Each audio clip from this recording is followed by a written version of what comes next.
Era literalmente uma questão de vida e morte ser capaz de predizer as estações. Nós caçávamos antílopes ou búfalos, cujas migrações iam e voltavam com as estações. As frutas e as nozes estavam prontas para ser colhidas em algumas épocas e em outras não. Quando inventamos a agricultura, tínhamos que cuidar das sementes, semear o solo e colher as safras na estação certa. Encontros anuais de povos nômades que vinham de longe eram marcados em épocas recomendadas. Bom, alguns dispositivos alegados para fins de calendário podiam ser devidos ao acaso. Por exemplo, o alinhamento acidental de uma janela e um nicho. Mas há outros dispositivos maravilhosamente diferentes.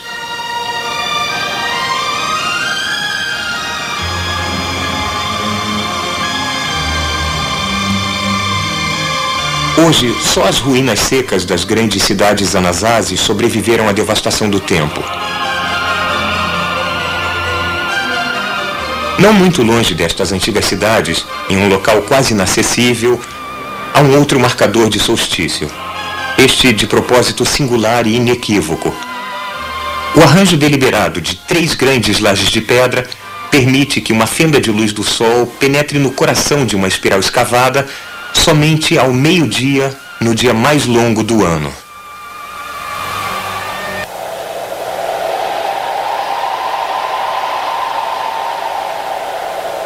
O vento açoita os canyons aqui no sudoeste norte-americano e ninguém ouve, além de nós.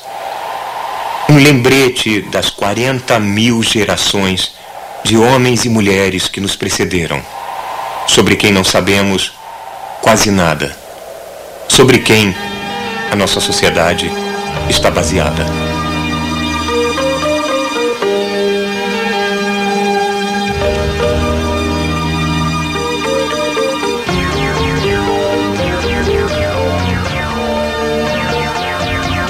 Quando nossos ancestrais pré-históricos estudaram o céu depois do pôr do sol, observaram que algumas estrelas não estavam fixadas de acordo com o padrão constante das constelações. Em vez disso, 5 delas se deslocaram, avançando lentamente pelo céu, depois voltando por uns meses, depois avançando de novo, como se não conseguissem decidir o que queriam. Nós as chamamos de planetas, que quer dizer errantes em grego. Esses planetas apresentavam um mistério profundo. A primeira explicação foi que eles eram seres vivos. Se não, como explicar seu estranho comportamento em forma de laços? Depois, pensou-se que eles eram deuses. E depois, influências astrológicas saídas do corpo. Mas a verdadeira solução deste mistério particular é que os planetas são mundos, que a Terra é um deles e que todos eles giram em torno do Sol de acordo com leis matemáticas precisas. Esta descoberta levou diretamente à nossa moderna civilização global. A mistura de imaginação com observação produziu uma descrição exata do sistema solar. Só então pôde-se responder à pergunta fundamental. Aqui está na raiz da ciência moderna. O que faz tudo se deslocar? Há 2000 anos, esta pergunta nem teria sido feita. A visão prevalecente tinha sido formulada por Cláudio Ptolomeu, um astrônomo alexandrino e também o preeminente astrólogo de sua época. Ptolomeu acreditava que a Terra era o centro do universo, que o Sol, a Lua e os planetas, como Marte, giravam à volta da Terra. É a ideia mais natural do mundo. A Terra parece firme, sólida, imóvel, enquanto podemos ver os corpos pesados nascendo e se pondo todo dia. Mas então, como explicar o movimento giratório dos planetas no céu? Marte, por exemplo. Esta máquina mostra o modelo de Ptolomeu. Imaginava-se que os planetas giravam em volta da Terra, presos a esferas perfeitas de cristal, mas não presos diretamente às esferas, e sim indiretamente, através de um tipo de roda fora do centro.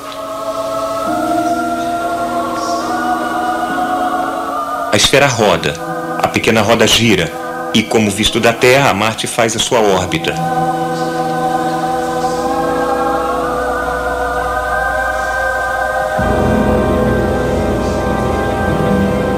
Este modelo permitiu predições razoavelmente acuradas do movimento planetário, onde um planeta estaria em determinado dia, por exemplo. Com certeza, predições boas o bastante para os padrões da época de Ptolomeu e ainda por um bom tempo. Apoiado pela Igreja na Idade das Trevas, o modelo de Ptolomeu evitou efetivamente o avanço da astronomia por 1500 anos. Finalmente, em 1543, uma explicação muito diferente do aparente movimento dos planetas foi publicada por um clérigo polonês chamado Nicolau Copérnico. Seu aspecto mais ousado era a proposta de que o Sol, e não a Terra, era o centro do universo. A Terra foi rebaixada a apenas um dos planetas. O retrocesso, ou movimento circular, acontece quando a Terra ultrapassa Marte em sua órbita. Dá para ver isso do ponto de vista da Terra. Marte agora está indo ligeiramente para trás e não está indo em sua direção original. Este modelo de Copérnico pelo menos funcionava tão bem quanto as esferas de cristal de Ptolomeu, mas irritou muita gente. A Igreja Católica mais tarde pôs o trabalho de Copérnico em sua lista de livros proibidos. E Martinho Lutero descreveu Copérnico com essas palavras. Ele disse: as pessoas dão ouvidos a um astrólogo presunçoso. Esse tolo quer reverter toda a ciência da astronomia. Fecha aspas. A confrontação entre as duas visões do cosmo, centrada na Terra e centrada no Sol, atingiu seu clímax com um homem que, como Ptolomeu, era tanto astrônomo quanto astrólogo.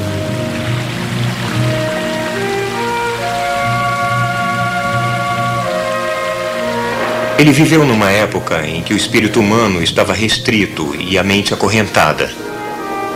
Quando imaginava-se que havia anjos e demônios e esferas de cristal lá em cima no céu. Ainda faltava à ciência a menor noção das leis físicas que sustentam a natureza. Mas a luta corajosa e solitária desse homem era prover a centelha que acendeu a revolução científica moderna. Johannes Kepler nasceu na Alemanha em 1571. Ele foi mandado para a escola seminarística protestante na cidade provinciana de Maulbronn para ser educado pelos clérigos.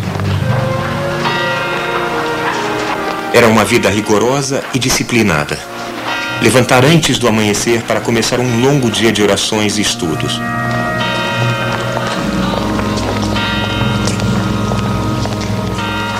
Era a idade da Reforma. Maulbronn era um tipo de treinamento intensivo, educativo e ideológico, treinando os jovens protestantes no uso das armas teológicas contra a fortaleza do catolicismo romano. Denn ich befehle mich, meinen Leib und Seele, alles in deine Hände. Denn ich befehle mich, mein Leib und Havia pouca tranquilidade e conforto para um garoto sensível como Kepler. Ele era inteligente e sabia disso. Isso, junto com sua teimosia e sua ardente independência, serviu para isolá-lo dos outros garotos. Kepler fez poucos amigos em seus 2 anos em Maulbronn. Então ele fechou-se em si mesmo, fugindo para o mundo de seus próprios pensamentos, frequentemente preocupado com sua indignidade aos olhos de Deus. Ele se desesperou em jamais conseguir a salvação.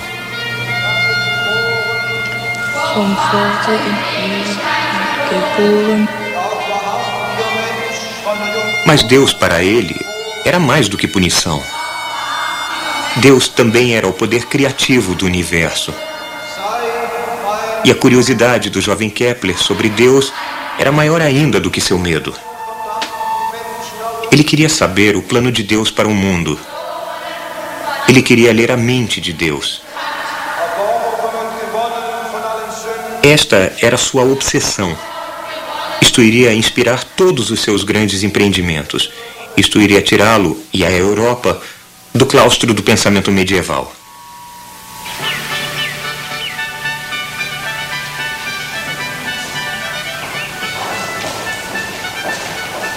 Em lugares como Maulbronn, os fracos ecos do gênio da antiguidade ainda reverberavam. Aqui, além da teologia, Kepler estudava grego, latim, música e matemática. Mas foi na geometria que ele vislumbrou a imagem da perfeição.